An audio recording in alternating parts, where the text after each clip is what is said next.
When we found out we were going to have another baby, we were so happy. We already got 2 kids. 2 little girls. 2 great little girls. And we've been really lucky. When Jamie was born and I held him for the first time, He's a little angel. He didn't even cry. we didn't know. The doctors told us there was something different about Jamie. How are we going to know what to do? Margaret Simmons, and this is my son Kyle Simmons. He's 39 years old. He's the father of 2 beautiful children, Quade and Quintel. They come and visit him on a regular basis. Wow, too cute. Oh yes, he had a business. What was your business called? Come on. Too cute. 2 Q's, his children. But again, it's something he had to give up because he couldn't operate. But he had a pizza joint on the res. At the early stages, we didn't know the problems. And it was very unknown at the time until he was diagnosed. I believe now today they can diagnose MS at a very early stages, like by age 4. He always had problems with his legs, and his legs were one of the first that gave out. He had to go from a cane to a walker and then eventually to a wheelchair. And he always used to cry every night of the pain in his legs, every night. And the doctors told us growing pains, and we took it and didn't take it any further with the pediatrician.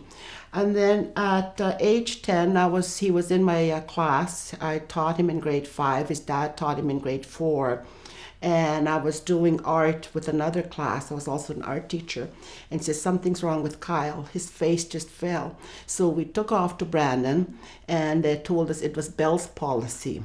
Well, if you do a little bit of research on MS, you don't know what part of your nerve is going to go. That's your motherboard. And if something misconnects or does not connect properly, something's going to go wrong. Your vision, your speech, your legs, or your coordination. Itch. It could be very minor, but somebody's saying, well, how come you're always scratching? That is one of the effects of MS, is constant itching. He went to the University of Winnipeg Collegiate for the summer session, bought him shoes, set him up. He's going to go to school, fine. We got a place to stay, fine. He finished that program with the University of Winnipeg Collegiate.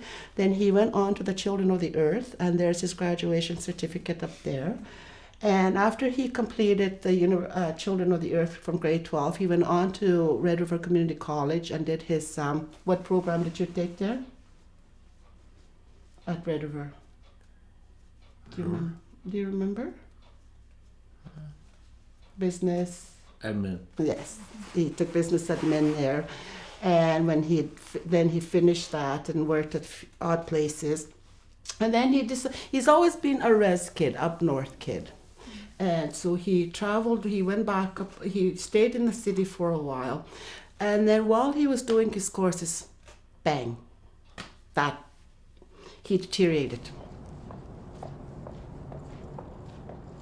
Hello, I'm Dr. Roberta Woodgate. I was recently awarded a Canadian Institute of Health Research Applied Chair in Reproductive Child and Youth Health Services and Policy Research. So I've been doing research for the last, I would say, 15 years. All my research is focused on children and youth and their health and illness experiences. With the advances right now in healthcare, I mean, there's been such many advances in technology, healthcare. So children who once did not survive, had short lifespans, are now surviving, which is wonderful. They also, though, are surviving with disabilities, special needs, complex care needs. So we have children now who normally did not survive, but who have special needs. When you have a kid, you want what's best for them. We don't know what he's going to be able to do. Or what he's going to be like. We just want him to have a full life, like any other kid. We'll do whatever it takes. For children with disabilities, they meet their milestones at different stages compared to children without disabilities. Instead of meeting a particular milestone at a certain age, it may be delayed, it may be later, or it may never be met. For example, a child learning how to walk. Some children with disabilities are unable to walk. So that will pose different challenges for parents and for that child. At one point, when he got really ill, I wanted to quit my job and be home with him. And the social worker said, no, you cannot do that. You cannot do this 24/7, 365. And this is where other people came into play. We had social workers, we had all these resources. And it was a decision that also had to be made when he was getting worse, when he was living up north. He couldn't tie his laces when he was he was staying with my brother up north.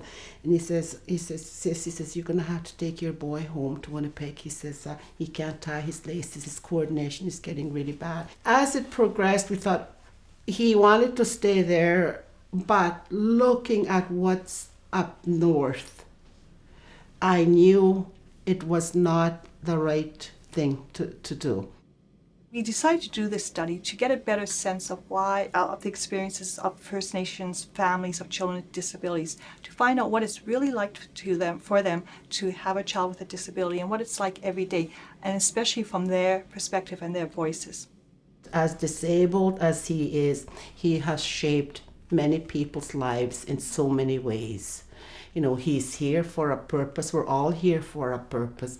And when I think about it, I think I've begun to realize his potential and his input into shaping other people's lives and the examples that he set as a disabled people. Disabled people can also have healthy living. So why not advocate and promote these in billboards, buses? He needs says, I want to live a better life. Why is there no advocacy for people with disabilities to do exactly what he's asking for, to live better? And Jordan's principle came about because of a young child who was a young First Nation child from Norrie House Cree First Nation.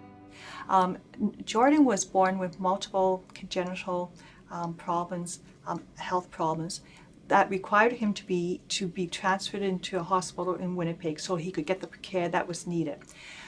Jordan's condition was that he was such that he was going to have a shortened lifespan. The family wanted him at home in Norrie House with his family, with the community, and the healthcare team also agreed that was the proper place to be. But to ensure that everything would be in place, that he would get the care that he would need, it would require services that would cost money and so on. But that was the hospital and the family agreed. But unfortunately, the governments were arguing who's going to pay, provincial, federal, and so on. And while they were arguing, Jordan had passed away in the hospital during that time. So Jordan never got to spend his last days in Norrie House.